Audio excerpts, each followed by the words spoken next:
Hello everyone, in this video I'm going to show you how to delete search history on Safari. So for you to be able to delete your search history on Safari, this is how you can get it done. You have to open your settings app on your iPhone, then you scroll down a little, then you look for the option which is called Safari, then you click on the Safari option. Then from here you scroll down a little bit, you scroll down, then you'll see another option which is this option, clear history and website data. Then you click on this option which is clear history and website data.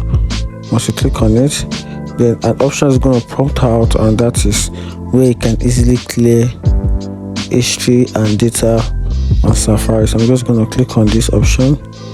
I can see even this includes if you want all this to be part of the open tab, or you want to keep tab. So I'm just going to keep the tab, but it's going to delete the history.